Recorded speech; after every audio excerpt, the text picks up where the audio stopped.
मैं आपको एक स्टोरी बताता हूँ ये कैसे मरने और मारने वाले हैं। एक नवाब साहब थे।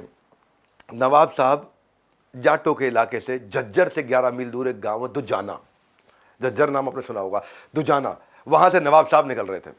और जब निकल रहे थे वहां जाटों की एक खूबसूरत, लंबी, बहुत प्यारी, सुंदर सी, सुशील लड़की दिखाई पड़ी। नवाब को पसंद आ गई।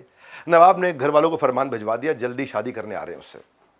अब जो बाप था बेचारा लड़की का बहुत परेशान हो गया, पंचायत के पास गया, जाटों की पंचायत, उनके पास गया, कह रहे नवाब ने फरमान सुना दिया, मेरी बेटी ले जाएगा।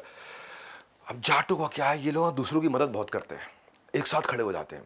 पिता को दुख देखा उन्होंने, नवाब की हरकत देखी, जाटों का खून खोल गया। और पंचायत ने पूरे गांव वालों से बोला इससे लड़ेंगे नवाब से।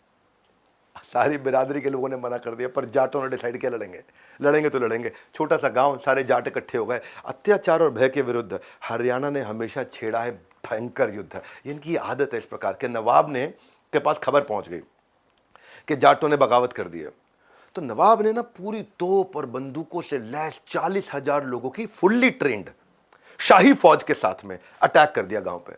और गांव में टोटल 2300 जाट, और 2300 जाट में महिलाएं भी हैं, बुजुर्ग भी हैं, बच्चे भी हैं, जवान भी हैं। 2300 जाटों ने उस लड़की को बचाने के लिए 40,000 की सेना को उड़ा के छक्के छुड़ा दिए।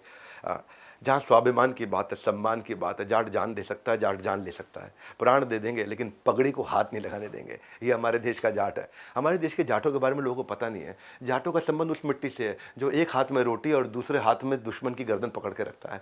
और ये तो पंडित जवाहरलाल नेहरू कहते थे कि अगर जाट कम्युनिटी एक साथ हो जाए ना तो ये दिल्ली को जीत लेंगे। डर लगता था उनसे। बड़े करेजियस हैं, बड़े फियरलेस हैं हरियाणा से लोग। जो लेफ्टिनेंट कर्नल होशियार सिंह थे सोनीपत से, उनको परमवीर चक्र मिला था। राव तुलाराम थे, रेवोल्यूशनरी लीडर थे, 1857 की लड़ाई में उनके ऊपर बहुत नाम है उनका। जनरल दलबीर सुहाग, ये चीफ ऑफ आर्मी स्टाफ रहे, यानी कि आर्मी के सबसे highest ranking officer Indian army के, ये झज्जर से थे। देखो एक बात है, इनका थोड़ा बातचीत करने का तरीका अलग है, इसलिए लोगों ने समझ नहीं पाते हैं।